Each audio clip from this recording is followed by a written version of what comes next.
Hi, guys. So I got pretty positive feedback on the last video that I posted, which I jokingly call dog walking epiphanies, because many of them come to me while I'm walking Bowie and I'm listening to content, podcast or something inspirational, and I connect dots. So I initially started, just taking notes into my phone while walking so that I, God forbid, didn't lose anything profound lest it slip through my fingertips.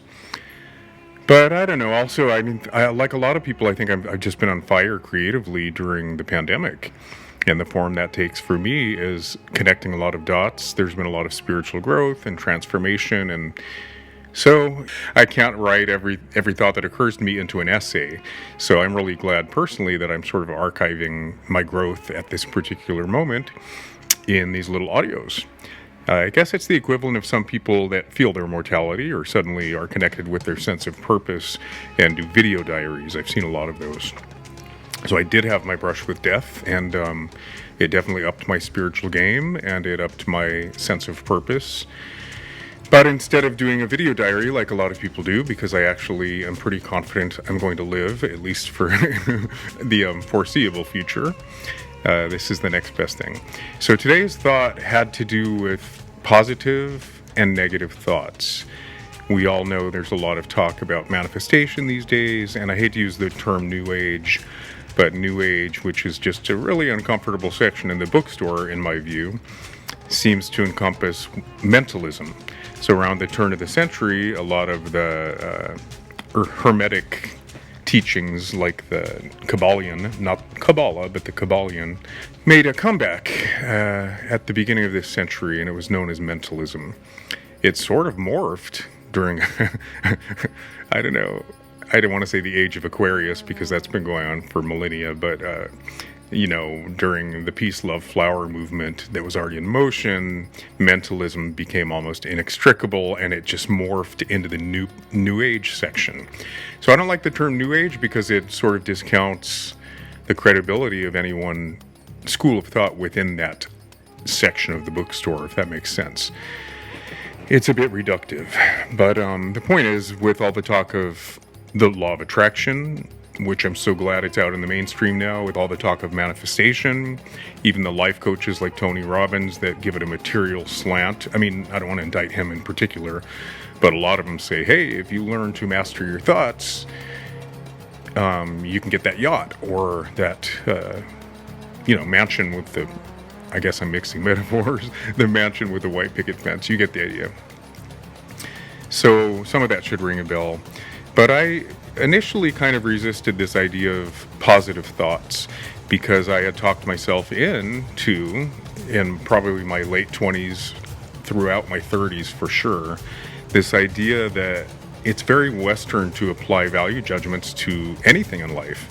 If you take a more yin-yang complementary approach to life, balance exists because of the light and the shadow both. So, there's a book called, I think, Thomas More, Embracing the Shadow. A lot of Jungian psychology talks about embracing your shadow, your anima and your animus both. And I really do see it that way because I'm an artist. So I see the beauty in the decay. I see the beauty in the melancholy. On an emotional level, I've long held the belief that there's value to all of it. That we quickly treat depression, even if it's not clinical depression, through pharmaceuticals, when actually it might be something we're meant to conquer. I don't want to go too into this, but there are peptide addictions that are actually chemical that we're meant to wean ourselves off of. But on a spiritual level, that's the equivalent of these cycles and themes that recur in our lives. We all have them that are just begging us for transformation, reconciliation, sort of synthesis, and we often avoid them, and they recur because we're meant to finally, transform as a result. So I think everything has value. I see the beauty in the melancholy. I think sometimes if we live with our pain or we live with our melancholy, we're not ruled by it. If that makes any sense. We develop the tools to come out the other end without relying on a crutch like pharmaceuticals. Do not get me wrong. Clinical depression is very real. Psychoses are very real. they require medication. But within reason, most of us humans encounter sadness regularly, and it's part of life. It's actually what's needed for growth and transformation.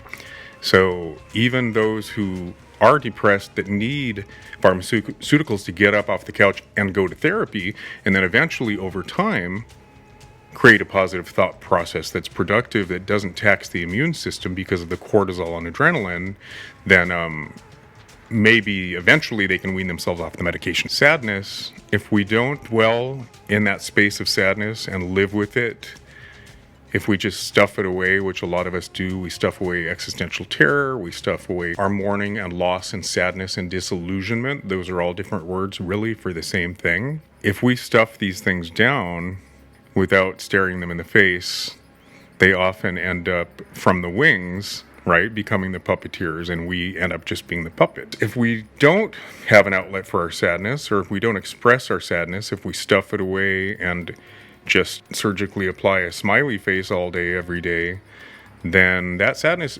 inevitably converts into anger. And there are all kinds of anger. It doesn't have to be overt.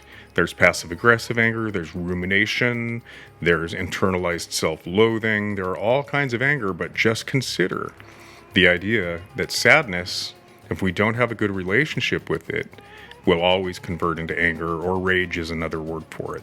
I don't think any of us would deny the fact that in this divisive moment, there's a lot of rage out there.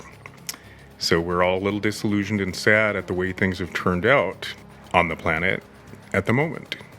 But this too will pass. Anyway, I just wanted to throw that out there, that sadness does convert into anger, so there's a lot of value to living with it and developing a relationship with our disillusionment and developing the tools to live with melancholy and see the beauty in it. Some cultures are clearly better at embracing what we would probably label as negative, the shadow, the melancholy, the less than convenient or less than ideal in life.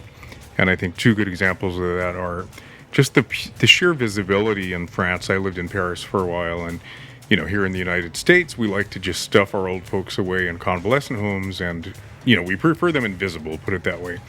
Whereas they're riding their bikes to get their baguette all over Paris, and they're very functional and visible. I think Day of the Dead is another great example. I happen to also have been in La Paz, Mexico for Day of the Dead once. And yeah, it's another version of just embracing the yin and the yang in life, the traditionally negative or melancholy, the shadow, but also the circle of life. I did a whole segment recently about Hades. The whole archetype of Hades is this idea that in this unseen realm, Hades and Pluton both, they're often conflated, and the realm over which they reign both mean the giver of wealth. So to me, when you put it all together, the richness in life is in the invisible realm. So when we spend time, and artists and musicians and creatives spend a lot of time in Hades, where everything is germinating under the surface, even when roots tap barren soil and it seems like a rather bleak impasse in our lives, there is something germinating under the surface. And all transformation comes from that place of germination, that invisible place of germination. I guess I resisted the idea of positive and negative thinking for much of my life. At this point, I've had the experience of emotional stress, simple as that, emotional stress, resulting in the equivalent of low-level PTSD, right?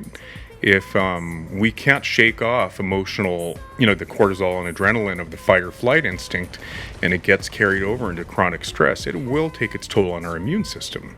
So it's pretty much known, at least in holistic circles, if not yet fully embraced in Western medicine, that emotional stress, and we usually leave off the word emotional, we just say stress, physiological stress, causes inflammation, and inflammation causes disease. So I've lived it. I've come out the other end. I've had to put the ball in my own court because I couldn't get the needed health care during the pandemic. So from square one, I've rebuilt my health and my agency by learning a few tricks. Even though I resisted the notion of positive and negative thinking for many years, I've learned so much about the mechanics of manifestation that I cannot disagree. I am a huge advocate of positive thinking. But it may not be what you think. It's not stuffing away, right, or putting rose-colored glasses on, or otherwise denying the melancholy in life, or the negative, the overtly negative that has a lot of beauty to it. It's more like you know what it feels like in your body. You know what toxic feels like in the body. You know what toxic feelings, and for me, they have to do with betrayal or self-loathing. I wasn't given the tools to love myself so much. So whenever I feel really badly, it's never because somebody died. That kind of cry at a funeral is very healing to me. It's never due to sort of naturally occurring circumstances and conditions in life. It has to do with, disillusionment or disappointment with human frailty. So for me, I know when the feelings in my body are toxic. I've also never been a fan of the pleasure principle. So I've said forever, you don't just quickly medicate because you want to avoid the negative feelings. It might be a 1 year or a 5 year or a 10 year or a lifelong mission to overcome your particular imbalance. I'm talking about neurotransmitters at this point. But if you want to repair your brain chemistry through a productive, positive thought process, it might be your mission, your lifelong mission. So that's putting it in the extreme. To lend a little context to that comment, I'm a huge fan of modern epigenetics, and I'm learning more and more about the implications every day. It's clear at this point that our DNA is really just a blueprint, and that we're actively co-creating the DNA that will be passed on to future generations all day, every day. It's not just environmental circumstances that create the adaptive mutations in our genes. It's literally our thoughts and feelings, and yes, the cycles we break to do with our behaviors and circumstances and conditions. But the implications are enormous in terms of how we can affect the march toward human potential through our understanding of epigenetics. I mean, for me, it's no small thing. When I say you're called upon to break a cycle or to transform, and it could be a lifelong journey, what that means really in my world is that we are called upon by our very DNA to evolve during our lifetime and therefore encode our own DNA that will then be passed on to future generations. So we're all contributing to the growth and expansion of our species all day, every day. But I now have learned, you know what? I know it when the feelings are toxic. My body feels it immediately. That thing in the pit of your stomach, right? That anxiety, that flutter, your physiology does speed up. So that's what I call negative thoughts or feelings.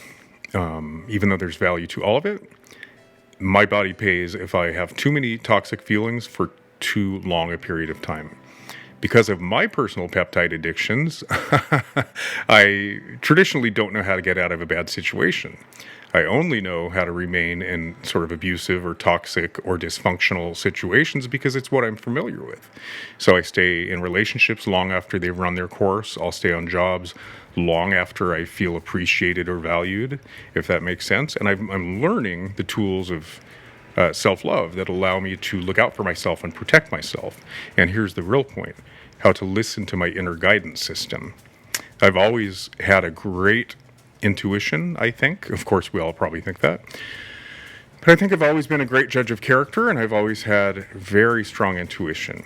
However, one theme in my life, and these are the peptide addictions, of course, that I'm presented with again and again, the cycles I'm presented with spiritually that I'm meant to break, is I've been asked to mistrust my intuition most of my adult life. And ironically, it's always by those who are actively betraying me. So I hope that rings true as well. We're only asked to mistrust our gut, our guidance system, by those who don't have our best interest at heart. And I guess a word for that is gaslighting. So I'm responsible for all of it. I'm responsible for my life lessons and how I deal with them and how I sort of process and package them and how I transform as a result. This is not a blame game, right?